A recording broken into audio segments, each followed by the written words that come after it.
Nom Biriba, prénom Hildebrando, ce qui donne en unisson Biriba Hildebrando. Mais pour l'harmonie, je le retourne, Hildebrando Biriba. Pas mal, non? Comment trouvez-vous? Et en honneur au grand Cyrano, sont inscrits plus bas en lettres capitales ces quelques mots. Il fut celui qui souffle et qu'on oublie. Oui, mesdames et messieurs, moi j'étais souffleur, souffleur de théâtre.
Dieu vous bénisse, mes enfants.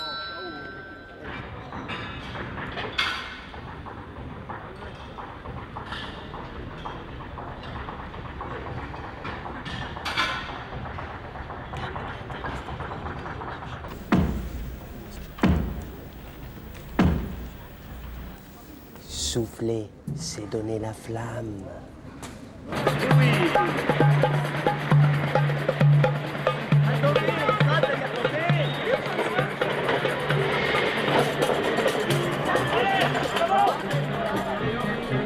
William Shakespeare vous propose la nuit du roi.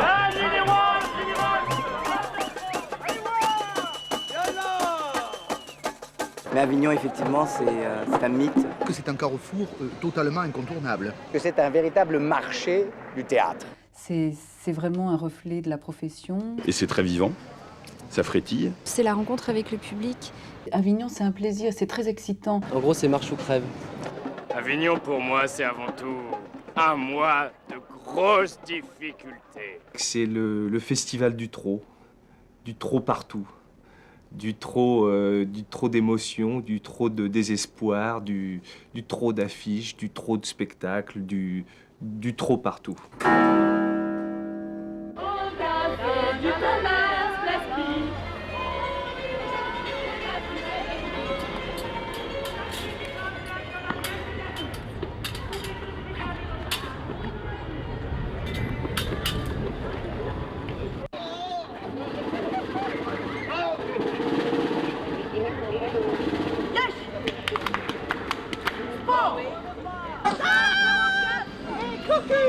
Au forum à 14h04 précise.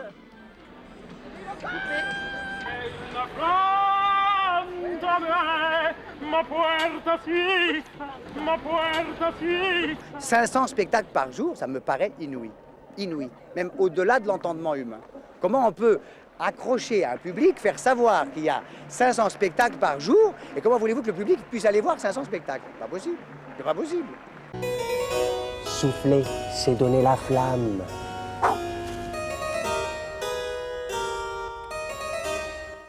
Mais j'ai beaucoup de difficultés justement, parce qu'il y a tellement de spectacles, c'est la première fois qu'on vient.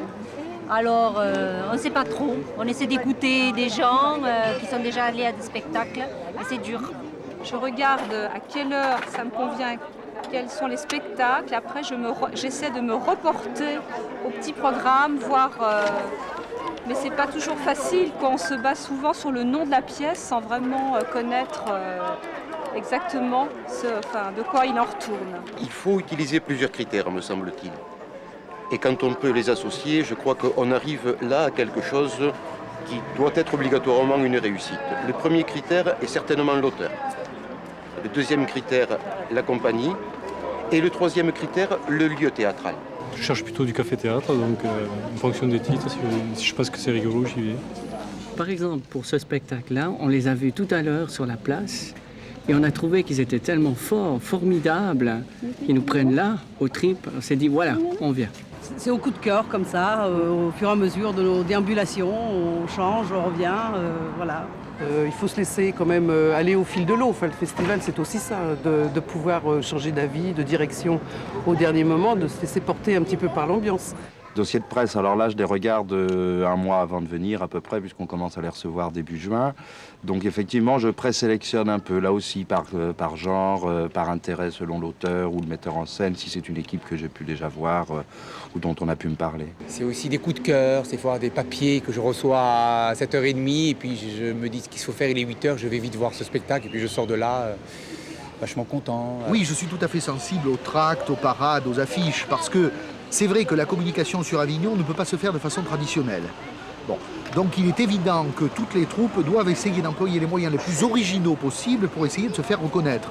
Et je dois dire que même en étant acheteur de spectacle, on est toujours sensible à une manière plus originale de communiquer. Le chien qui fume, 15h45, un spectacle rock. Non, et c'est tous les jours à 14h. À tête à claque, à ne louper sous aucun prétexte, qui se joue au Théâtre de la Poulie, 20h30.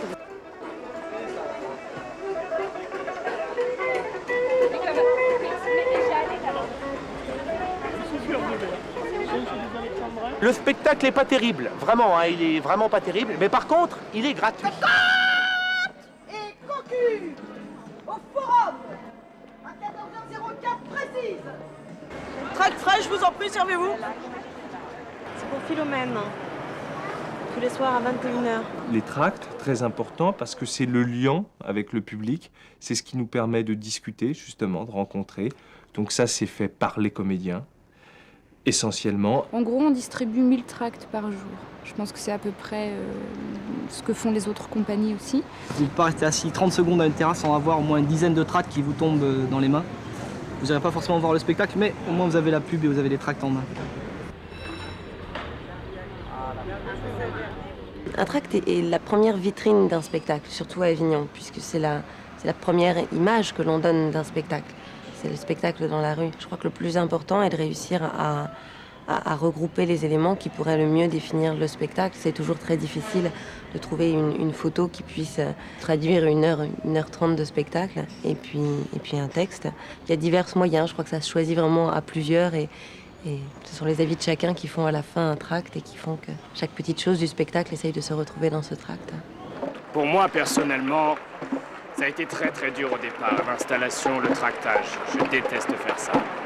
Une fois qu'on est dans le personnage, c'est magnifique. Et combien on tracte d'heures par jour? Je sais pas. 3 heures? Oui. 3 heures par jour. Et alors alors ça, c'est pire que tout. C'est pire que tout. Parce qu'en fait, on tombe sur des personnes qui sont adorables et puis en même temps, les gens sont sollicités tellement de fois par jour qu'il y en a qui sont désagréables. Maintenant, on prend des jeunes, ils sont 2, et ils tractent toute la journée. Ils gèrent leur temps, ils font leur pause, ils se connaissent très bien, puis ils ont fait un numéro. Je remarque que je ne suis pas derrière pour voir ce qu'ils font. Moi, je ne vais pas vous déblatérer des banalités sur ce spectacle en vous disant que c'est formidable, drôle, intelligent, enlevé, subtil. Lisez plutôt la revue de presse qui est à l'intérieur, elle sera, je pense, plus convaincante que moi. On ne joue pas dans la pièce, si ça peut vous rassurer. Il ne pourrait vraiment pas jouer un éditeur cynique, odieux et affreux. Regardez, il n'a vraiment pas le profil de l'emploi. Et donc, plus qu'un simple tract, fini le tract futile, on s'est dit au Théâtre du Brasier, regardez, je vous laisse l'ouvrir. Oui, un véritable petit carnet du festivalier modèle que vous êtes. Du festival. Et donc l'année prochaine, on pense vous offrir un stylo, donc soyez à l'heure. Voilà. Merci, au revoir. Bon festival. Au revoir. Il y a des touristes donc, qui parlent pas français, donc je distribue les tracts. Ils s'en foutent complètement, enfin ils comprennent pas déjà. En plus, on est plein à distribuer des tracts et on se bat pour essayer d'attirer l'attention, de faire rire les gens, mais il y a un stress qui est insupportable, j'en peux plus, je crois que je vais partir ce soir. Je viens juste d'arriver, mais là, c'est insupportable. Pour nous, le tract, c'est très important. Et la façon de le donner, c'est très important aussi. La personne qui le donne, la façon, la manière, les mots qu'elle utilise, la façon, le comportement, c'est très important. C'est révélateur, un peu révélateur de ce qu'on va aller voir. J'ai souvenir d'avoir vu à Avignon des petits bijoux grâce à l'insistance d'un distributeur de tracts qui savait très bien parler de sa pièce, de ce qu'elle représentait, et nous nous sommes laissés convaincre. On n'a pas eu le temps de voir les tracts. Vous savez, bon, je suis une professionnelle, donc c'est pas ça qui va m'influencer, non. C'est surtout le thème, le sujet. Je pense un peu à ce que moi je cherche pour mon centre culturel.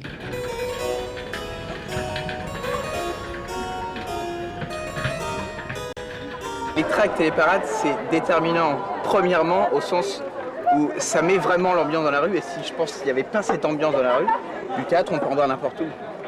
Mais c'est de voir des fous qui vont crier, qui vont monter sur les tables, qui vont vous dire avec leur grande gueule, venez à notre spectacle, et qui vont commencer à jouer un petit peu leur spectacle, ils vont imprimer une espèce de mise en scène. Ça, c'est super. Vous allez bien? Ouais. On va faire une parade là, dans pas très longtemps. Venez, on va bien s'amuser. Yeah.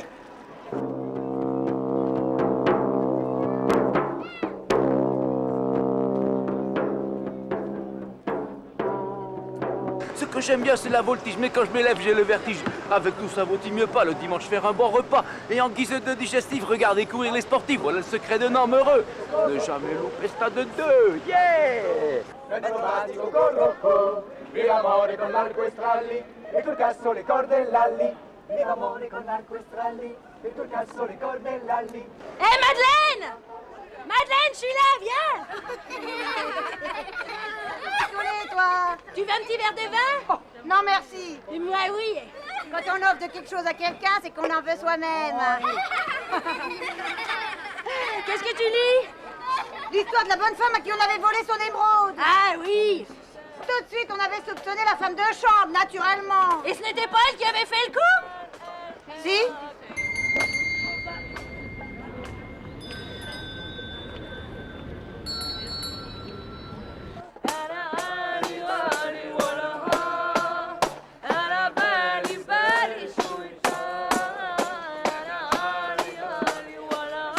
On vous a raconté, c'est en repassant un garlandage au cadmium et à l'espolin qu'il s'écroula l'estramaçon. 10 pans plus bas comme un petit pain. Et c'est burna les cartilages. Yes! Sport! Ça, c'est de la communication.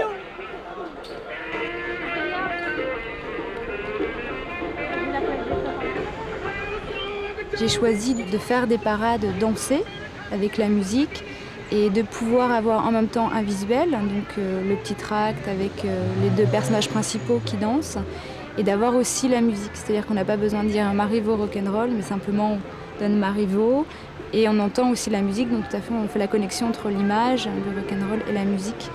Et ça plaisait bien, enfin on essayait de pas trop déranger les gens, mais...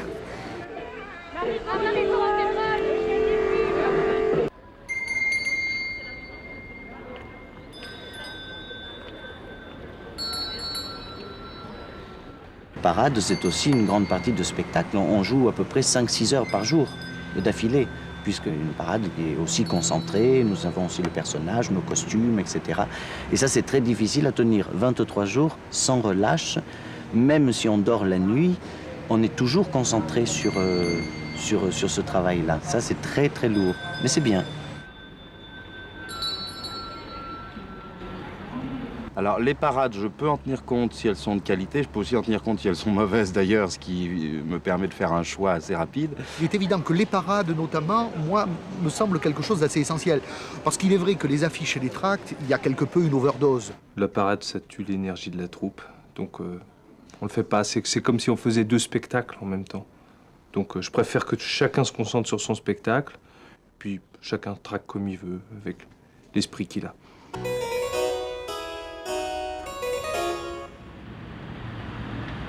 Donc on se lève tous les matins à 7 h pour poser les affiches, par équipe de 3 ou 4 personnes. Donc en moyenne, ça fait qu'on se lève un jour sur 2. Et on pose des affiches comme ça tout le long de la rue de l'Arrêt et également dans les rues un petit peu adjacentes à la place de l'Horloge d'Avignon. Et c'est vrai que pour nous, c'est le meilleur support qu'on a avec les t-shirts et les tracts, parce que ça nous permet d'être vraiment très présents au niveau de la promotion du spectacle. Et on les enlève tous les soirs, les affiches. Donc c'est assez sympa. Le matin, on discute avec les gens de la voirie qui nettoient les trottoirs. On a un peu une vie de bohème. On se fait payer le café. Enfin bon, on s'amuse bien, quoi. C'est bien délire, quoi. C'est bien délire.